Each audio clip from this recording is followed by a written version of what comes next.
What's up, guys? I don't have any intros. I haven't done a good intro in a long time. It's the holiday season, so that means a lot of movies coming out that I need to review.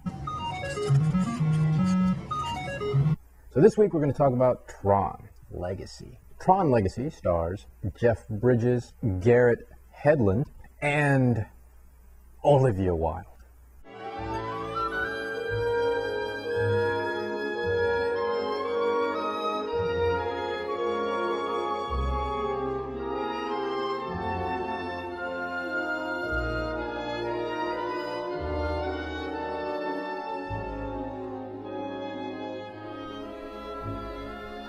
Okay, so Tron Legacy. This movie was pretty much everything I expected it to be. It was a visual treat, which is exactly what the first one was when it first came out. I mean, I remember watching it as a kid and was completely blown away by the world that they created with the special effects and the design of the film and the look of it. It really just was phenomenal. And, honestly, I think it still holds up today. But fast forward to Tron Legacy, and it sticks true to what the original one was going for. I mean, visually striking movie, very fun to watch. The effects were amazing. The design was really, really cool, for lack of a better term. It was just really visually pleasing, which I guess was the whole point. The 3D was awesome, and it wasn't obtrusive like 3D can be. So yeah, I mean, it was really very cool, with the bikes and glowing costumes. I mean, it was very cool design, and it was a great update to what was already a visually striking movie. The soundtrack was amazing, and I didn't know this going in, but the whole soundtrack was done by Daft Punk. And so that was really one of the strengths of the movie as well. Visually and with the soundtrack, it made for a fun time. Performances were awesome. Jeff Bridges is always cool to watch. This stuff isn't Shakespeare. Hedlund actually is I feel like he's an up-and-comer, and he's done really well in all the performances that I've seen him in. So, he's definitely somebody to look out for. Olivia Wilde, not to take anything away from her talent, but, she could read the back of a cereal box and I'd watch it. Yeah, I mean, that's really all I can say about Tron Legacy, because where it fails is the story.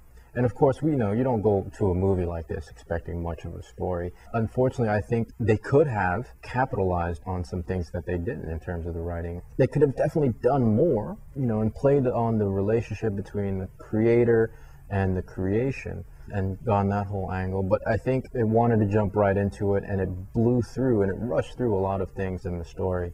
It doesn't really give you much to get attached to. Your characters you don't really care too much about.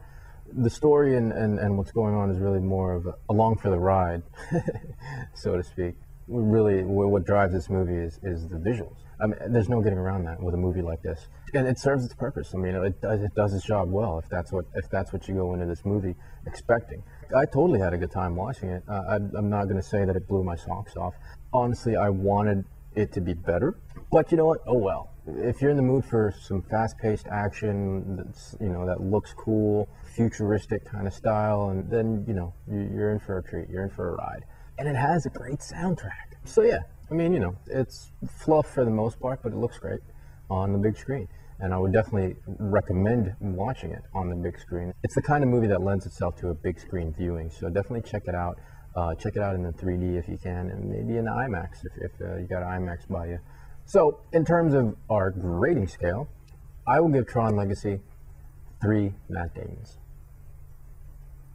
Okay, so now for the rental of the week, we're going to talk about a, I guess, relatively obscure animated film called The Dragon Hunters. Dragon Hunters is a CG animated film out of France, with the American version voiced by Forrest Whitaker and Rob Paulson, among others. I picked this movie to talk about this week because I really liked it. While being visually very striking, the story was really good too. And what was missing in something like Tron, this movie had. It had characters that you could get attached to and that you cared about what happened to them.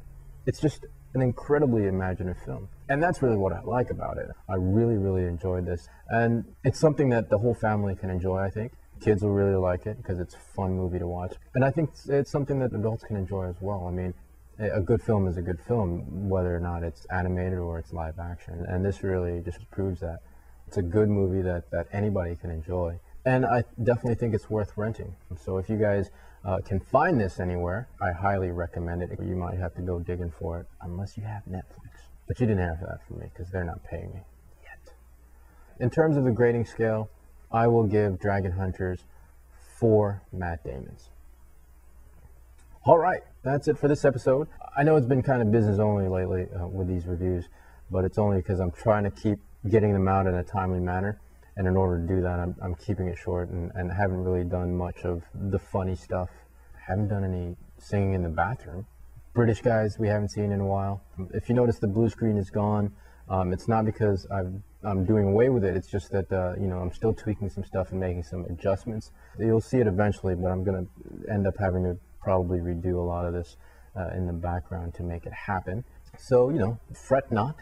We'll still have special effects here coming in the next episodes or so. Things to come. Before the end of the year, I will be doing a wrap-up of the best movies of 2010 that I've seen. But until then, make sure you catch the past episodes of movies that you might not have seen yet.